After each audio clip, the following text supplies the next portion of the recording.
Hey everybody, I wanted to go ahead and do a visual today because I've been getting a lot of questions on when you can have raw fruits and vegetables and how to handle some nausea and some issues with early post-op intolerance.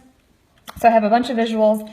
I'm actually making my 1-year-old's lunch and thought this would be a perfect time to show you what are some appropriate sizes to have and what you should really be aiming for at certain stages. So after surgery, when you're about 8 weeks along, is when we can start to incorporate more raw vegetables and some fruits. So literally I have a clementine here. As you can see, it's about the size of my palm.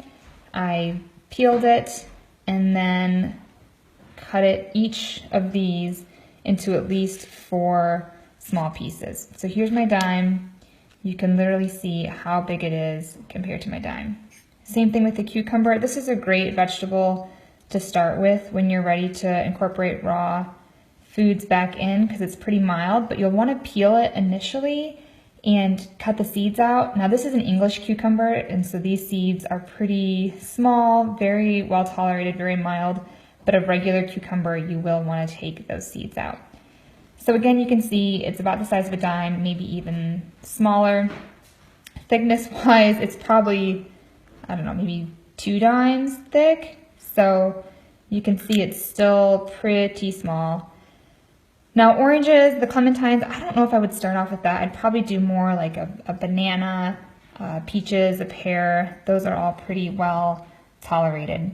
And then the peppers, this is another one that's usually pretty well tolerated initially. Again, as you can see, pretty darn small compared to my dime.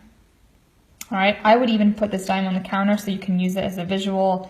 It's always good to just kind of compare quick before you put a bite in your mouth to see how big something is.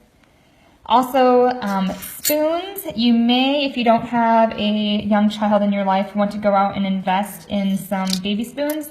They're pretty cheap. So you can see they're about, a half to a quarter of a teaspoon. This is compared to a regular spoon, which is about a teaspoonful of liquid that you could fit on there.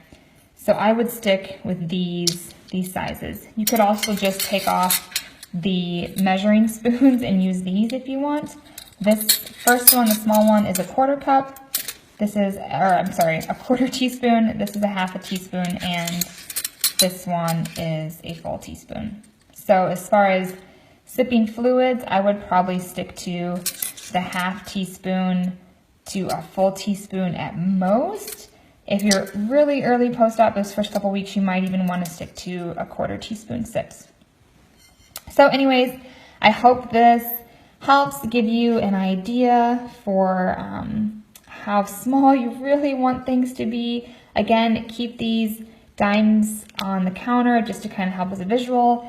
And if you want to keep using your own spoons and don't want to buy any, that's fine, whatever.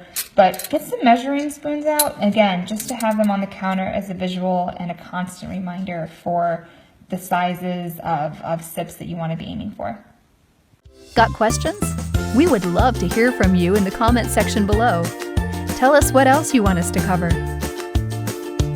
And do not forget to share and like this video.